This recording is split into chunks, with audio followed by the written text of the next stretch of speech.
Je ne suis pas là pour faire un discours, je n'aime plus les discours, je vais les faire beaucoup travailler. C'est moi qui vais leur poser beaucoup de questions pour essayer de trouver des solutions. Pourquoi? Parce qu'on voit, il y a le grand débat, mais au final du grand débat, on sort avec quel type de solution et on remet le pays d'aplomb comment? J'ai des idées en tête, j'aurais voir ce que mes amis ici en Balagne, ont en tête, et c'est ce que j'essaye de faire avec mon association, la Manufacture. Alors justement, la Manufacture, vous l'avez dit, une association, pas un parti, qu'est-ce que c'est alors? Non, pas un parti. Il n'y aura pas d'investiture, il n'y aura pas de candidature, ni aux élections européennes, ni aux départementales, ni aux régionales, ni aux municipales, parce que les partis politiques, tout le monde est obsédé par une chose, avoir le pouvoir, le garder, conquérir. Les idées, ils s'en foutent. Alors moi, j'ai décidé justement de travailler avant tout sur les idées et sur les solutions. Vous savez, on a beaucoup parlé de la fameuse aide au transport pour les gens qui travaillent qu'on a mise en place dans les Hauts-de-France. Je l'ai testé à la Manufacture.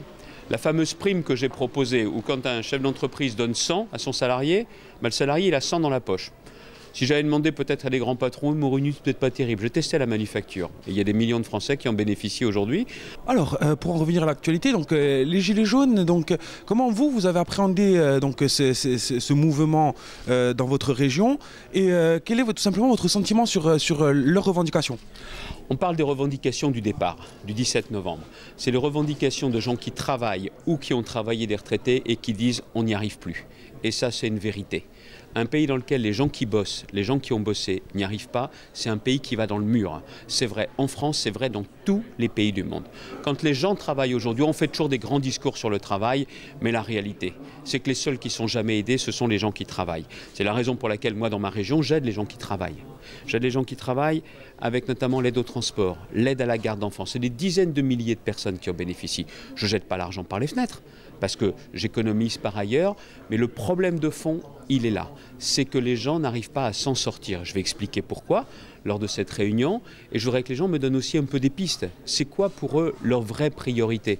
Vous savez, on a un beau pays, hein, mais il serait temps à la fois qu'on casse la bureaucratie qui étouffe même les fonctionnaires, et puis surtout qu'on ne se trompe pas sur les priorités. Ça ne marche plus. Politique verticale, où tout se décide à Paris, tout est décidé de Paris, mais tout s'applique à partir de Paris. Mais c'est fini, quoi. Paris qui décide pour le reste de la France. Mais ça ne marche pas. Que déjà l'État s'occupe de ce qu'il devrait faire, la sécurité, la justice, la défense, mais qu'ils arrêtent d'être derrière notre dos en permanence, matin, midi et soir, comme si on était des ploucs de province. Et c'est bon, quoi. Et au lieu de nous donner la leçon, au lieu de faire la leçon, il ferait mieux de s'occuper d'eux-mêmes. Outre le débat national, ici, il y a eu une conférence sociale, on peut supposer que vous l'avez suivie. Qu'en avez-vous pensé? Est-ce que ce système, justement, de régler régionalement peut marcher? Oui, je pense qu'il le faut. Bon, ici, il faut quand même reconnaître. Ce n'est pas seulement un coup de main de l'État. Le président de la République va venir. Il ne faut pas qu'il vienne comme la première fois, hein. Là, il faut que les dossiers avancent vraiment. Parce qu'il y a des dossiers qui ont été mis sur la table par les élus corses. Mais il faut aussi à Paris, on se demande parfois s'ils ouvrent leur courrier à Paris, hein. Je ne sais pas s'ils ont un problème de boîte aux lettres ou autre, mais quand il y a des demandes qui sont faites, des propositions, des projets qui sont mis sur la table, il ne faut pas les balayer d'un revers de main. Et là, c'est le sujet. La prochaine visite, elle ne peut pas ressembler à la première. Le président de l'exécutif a donc eu raison, selon vous, de refuser l'invitation à Paris? Et moi, c'est pareil, hein.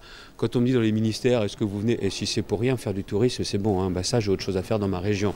Non, au bout d'un moment, il faut être sérieux. Ils font de la communication ou ils veulent de l'action de fond. Moi, je pense qu'ici, on les connaît, les dossiers liés à l'insularité, la question des déchets, la question de l'énergie, la question du développement économique. Donc, encore une fois, ce n'est pas à Paris que tout se décidera. Et puis, les meilleures solutions pour la Corse, je ne sais pas pourquoi, mais je pense quand même que c'est les Corses qui les ont le plus en tête et le mieux en tête. Et puis, il y a aussi des sujets sur lesquels, honnêtement, il faut faire quand même un peu confiance, quoi. Au bout d'un moment, c'est bon. L'État doit être là, oui, mais il faut laisser un peu de respiration quand même.